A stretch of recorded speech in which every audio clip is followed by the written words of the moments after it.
guys, jumpa lagi dengan kita kelompok 8. Nah, kalian pasti kepo dong ada siapa aja di kelompok 8. Yuk kita kenalan dulu.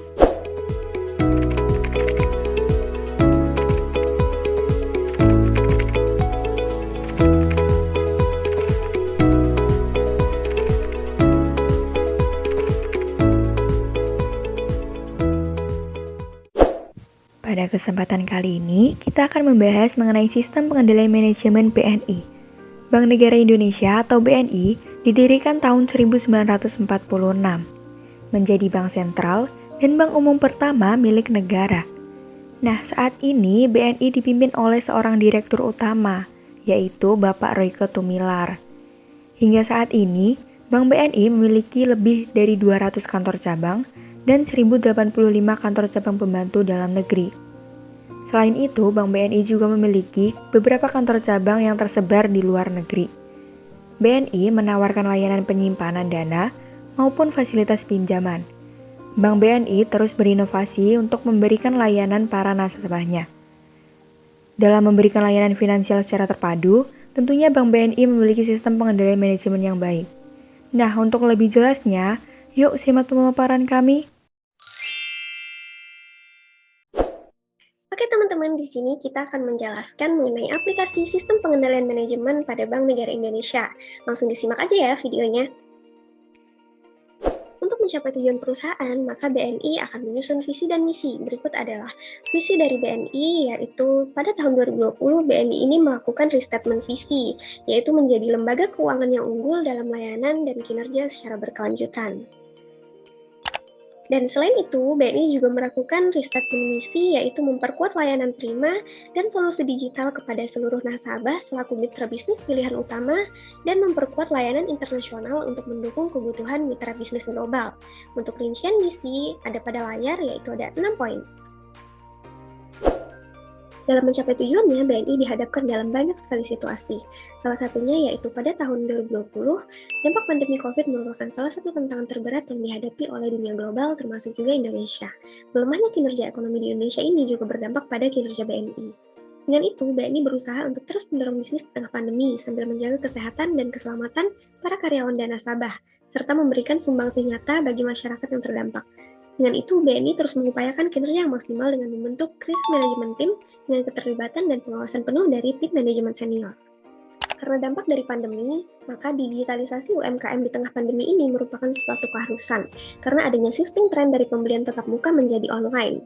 Memunculkan tren atau peluang baru bagi para pelaku dunia usaha termasuk UMKM dengan penjualan e-commerce sebagai salah satu cara bertahan di dalam krisis bisnis. Pada tahun pelaporan, BNI mengalami kenaikan transaksi digital nominal sebesar 5,3% dibandingkan tahun sebelumnya dengan jumlah transaksi meningkat yaitu sebesar 7,9%. Maka dengan adanya hal tersebut, penerapan keuangan berkelanjutan membuka peluang yang sangat besar bagi BNI yang mendorong terus terciptanya pertumbuhan ekonomi berkelanjutan dan mendukung pengembangan bisnis BNI di masa depan. Maka dapat disimpulkan yang menjadi tujuan BNI akan fokus untuk pengembangan model bisnis digital dan ekosistem yang memusatkan perhatian pada peningkatan produktivitas, perbaikan kualitas, efisiensi, dan kolaborasi antar unit. Selaras dengan tujuannya, komitmen BNI untuk mencapai kinerja maksimal dalam aspek keberlanjutan ini tercantum dalam visi dan misi perusahaan. Diwujudkan dalam 5 pilar BNI, yaitu BNI untuk Indonesia, BNI untuk nasabah, BNI untuk lingkungan hidup, BNI untuk masyarakat, dan BNI untuk pegawai. Maka dengan komitmen tersebut, BNI diharapkan dapat menjadi lembaga keuangan yang memberikan kinerja dan layanan yang unggul kepada seluruh nasabah, meningkatkan nilai investasi bagi para investor, menciptakan kondisi kerja yang terbaik bagi karyawan dan meningkatkan kepedulian, dan juga kepada lingkungan dan komunitas, serta menegakkan tata kelola perusahaan dalam konteks keuangan berkelanjutan. BNI menyadari peran pentingnya dalam masyarakat dan negara termasuk sebagai salah satu pilar ekonomi bangsa. Untuk mencapai goal congruence, maka kesesuaian tujuan sangat penting untuk memastikan pencapaian tujuan strategis tersebut. Sistem pengendalian manajemen diterapkan secara berkesinambungan yang dilaksanakan oleh seluruh manajemen dan pegawai di setiap jenjang organisasi bank. Dan sistem pengendalian internal yang efektif merupakan komponen pengawasan penting dalam manajemen bank dan menjadi dasar acuan bagi kegiatan operasional bank yang sehat, aman, dan terkendali, serta mendukung pencapaian tujuan bank untuk meningkatkan nilai bagi pemangku kepentingan, meminimalisir resiko kerugian, dan menjaga kepatuhan pada ketentuan dalam setiap peraturan perundang-undangan yang berlaku. Itu saja yang saya sampaikan. Dalam tujuan perusahaan nantinya akan dibahas juga mengenai strategi yang akan dijelaskan oleh teman saya. Terima kasih. Halo teman-teman, aku Mega Hirunisa. Di sini aku akan melanjutkan pemaparan materi mengenai strategi yang dilaksanakan oleh Bank BNI. Nah, di sini aku akan membahas mengenai strategi jangka panjang tahun 2019 sampai 2025. Nah, untuk mencapai tujuan dan sasaran pada tahun 2025, BNI ini tuh menerapkan dua strategi, teman-teman. Yang pertama yaitu mengenai bisnis strategi dan yang kedua yaitu mengenai fungsional strategi, di mana keduanya ini tuh saling berkaitan. Nah, kita akan bahas satu persatu ya, yaitu mengenai bisnis strategi. Bisnis strategi ini tuh terdiri dari 5 poin, teman-teman. Yang pertama itu penyaluran kredit berkualitas kepada nasabah unggulan dan sebagai anchor bagi segmen lain. Yang kedua, yaitu menyediakan jasa keuangan terintegrasi pilihan lembaga dan institusi pemerintah maupun non-pemerintah. Yang ketiga, menjadi pemitra pilihan utama untuk transaksi nasabah baik di luar negeri maupun di dalam negeri. Yang keempat, yaitu penyedia solusi perbankan holistik untuk pelaku UKM. Yang kelima, menyediakan produk dan layanan digital yang memudahkan transaksi nasabah. Nah, selanjutnya kita akan membahas fungsional strategi. Nah, fungsional strategi ini tuh berfungsi sebagai penyedia enable atau support untuk bisnis unit.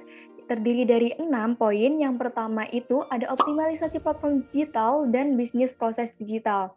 Yang kedua, meningkatkan layanan teknologi, informasi, dan operasi. Yang ketiga, optimalisasi outlet dengan menerapkan sistem kinerja EGLI sesuai dengan perkembangan pasar. Yang keempat, menciptakan lingkungan bisnis yang sehat dan mampu mengoptimalkan pertumbuhan kredit yang sehat melalui pengendalian risiko komprehensif. Yang kelima, yaitu optimalisasi kinerja keuangan yang sehat dan prudent sesuai dengan ketentuan yang berlaku. Dan yang terakhir yang keenam, yaitu meningkatkan efektivitas dan efisien manajemen organisasi dan SDM yang berkualitas melalui budaya kolaboratif dan EGLI. Nah, berikut pemaparan dari saya. Sekian dari saya, selanjutnya akan dilanjutkan oleh teman saya. Terima kasih. Lalu bagaimana kultur yang ada di BNI? BNI membangun kultur di mana BNI sendiri menyadari bahwa pegawai merupakan aset terbaik dari perusahaan, karena tanpa andil dari pegawai, BNI tidak dapat memberikan pelayanan terbaik bagi para nasabahnya. Oleh karena itu, BNI juga berusaha untuk menciptakan atau membentuk sebuah pengalaman terbaik bagi para pegawainya. BNI memiliki logo angka 4 dan 6, di mana BNI memiliki 4 nilai budaya utama atau budaya kerja yang berupa profesionalisme, integritas, orientasi pelanggan, dan juga perbaikan tiada henti. BNI biasa menyebut nilai ini dengan nama prinsip. Kemudian ada 6 perilaku utama yang harus dijaga oleh setiap insan adalah meningkatkan kompetensi dan memberikan hasil yang terbaik, jujur, tulus, dan ikhlas, disiplin, konsisten, dan bertanggung jawab, memberikan layanan terbaik melalui kemitraan yang sinergis, senantiasa melakukan penyempurnaan, kreatif, dan inovatif. Lalu penerapan dari budaya kerja yang sudah dibangun adalah dari 4 prinsip tersebut dikembangkan 6 perilaku utama yang mewakili 4 nilai utama tersebut. Kemudian ditetapkan sebuah panduan perilaku berupa kode etik. Kode etik dari BNI sendiri ada 14 poin, mungkin teman-teman yang penasaran bisa langsung mencari di website BNI sendiri. Oleh karena itu, ketika para pegawai menggunakan prinsip, perilaku, dan panduan perilaku sebagai pedoman mereka dalam beraktivitas di perusahaan, akan tercipta sebuah iklim kinerja yang bagus di mana mereka dapat mencontohkan kepada pegawai lain dan juga mengambil contoh dari sikap pegawai lain sudah menetapkan prinsip tersebut sebagai pedoman. Oleh karena itu, ketika BNI sendiri menanggapi adanya kecurangan atau mungkin melakukan optimalisasi terhadap pencegahan kecurangan, BNI melakukan yang namanya sistem whistleblowing, di mana para masyarakat atau mungkin nasabah dan juga pegawai-pegawai yang mengetahui adanya fraud atau kecurangan, mereka tersebut dapat melakukan sebuah pelaporan kepada pimpinan BNI agar dapat ditindaklanjuti. Dan juga BNI juga menyadari bahwa talenta-talenta perusahaan ini atau talenta-talenta dari pegawainya itu sangat baik, di mana BNI sendiri juga melakukan pengembangan dan pelatihan terhadap pegawainya, memberikan remunerasi bagi pegawainya, dan juga tunjangan, baik tunjangan kesehatan, tunjangan pendidikan, dan sebagainya. Tunjangan pendidikan bisa berupa beasiswa bagi para pegawainya yang ingin mengupgrade diri untuk kinerja mereka yang lebih bagus, dan juga tidak lupa BNI memberikan sebuah layanan yaitu berupa career path planning, di mana para pegawainya bisa melaksanakan atau merancang planning mereka, merancang karir mereka ke depannya agar lebih baik. Sekian yang dapat saya sampaikan, selanjutnya akan disampaikan oleh rekan saya. Terima kasih. Pada slide ini saya akan membahas bagian 4, yaitu tentang proses pengendalian manajemen oleh Bank BNI. Yang pertama, perencanaan strategi Bank BNI. Manajemen BNI telah menetapkan 7 arahan strategis yang akan dilakukan selama tahun 2021, yaitu salah satunya meningkatkan kualitas kredit melalui perbaikan manajemen risiko. Selanjutnya, itu seperti yang tertera pada PPT, bisa dibaca ya teman-teman. Yang kedua, penyusunan anggaran Bank BNI. Perubahan terakhir anggaran dasar BNI dilakukan antara lain tentang perubahan anggaran dasar bank sesuai dengan Akta Nomor 52 tanggal 22 Mei tahun 2018. Saat ini sebanyak 60% saham BNI itu dimiliki oleh pemerintah kita, sedangkan sisanya sebesar 40% itu dimiliki oleh masyarakat. Lalu yang ketiga, evaluasi kinerja Bank BNI. Evaluasi kinerja pada Bank BNI ini berbasis KPKU, kriteria penilaian kinerja unggul. KPKU ini terdiri dari pertanyaan-pertanyaan yang dikelompokkan ke dalam 7 kategori seperti yang tertera pada PPT. Lalu bagi BNI ini selaku salah satu BUMN yang mengimplementasikan KPKU, proses evaluasi terhadap ketujuh kategori tersebut itu akan menghasilkan umpan balik yang berupa rekomendasi perbaikan kinerja dan rating kinerja dengan standar penilaian kelas dunia. Lalu yang keempat itu terdapat kompensasi Bank BNI. Kompensasi Bank BNI itu ada 2 macam, yang pertama material dan yang kedua non-material. Material itu terdiri dari apa aja sih? Material ini kompensasinya itu dapat diberikan dalam bentuk uang transportasi, uang makan, uang pensiun, tunjangan hari raya, dan lain-lain. Sedangkan program yang bersifat non-material ini merupakan program kesejahteraan pegawai melalui pemberian fasilitas dan pelayanan kepada seluruh pegawai bank tanpa melakukan diskriminasi terhadap pegawai lainnya. Nah, itu tadi penjelasan yang dapat saya sampaikan. Pembahasan selanjutnya akan dibahas oleh rekan saya. Terima kasih. Baiklah, terima kasih. Selanjutnya di sini saya akan menjelaskan mengenai struktur organisasi. Nah, pada perusahaan, struktur organisasi merupakan hal yang tidak lepas, yang dimana berfungsi untuk mempermudah koordinasi hubungan antara setiap individu maupun departemen pada perusahaan tersebut. Nah, di sini pada PT Bank Negara Indonesia, struktur organisasi yang memiliki kewenangan tertinggi itu ada di RUPS, yaitu Rapat Umum Pemegang Saham, yang dimana membawahi Dewan Komisaris dan Dewan Direksi. Nah, pada Dewan Komisaris ini terdapat Komite Audit, Komite Pemantau Risiko, Komite Nominasi dan Remunerasi, Komite Tata Kelola dan Terintegrasi. Dan sedangkan pada Komite Direksi ini terdapat Komite Kredit, Komite Kebijakan Pengkreditan dan Bisnis, Komite Produk, Komite Aset Liability, Komite Human Capital, Komite Manajemen Kinerja, Komite Manajemen Risiko dan Anti-Fraud, Komite Manajemen Teknologi, Komite Manajemen Risiko dan Terintegrasi. Untuk lebih lengkapnya bisa kita lihat pada bagan yang sudah tertera. Terima kasih. Selanjutnya akan dijelaskan oleh teman saya. Bagaimana pemimpin Bank BNI melakukan pengelolaan terhadap SDM?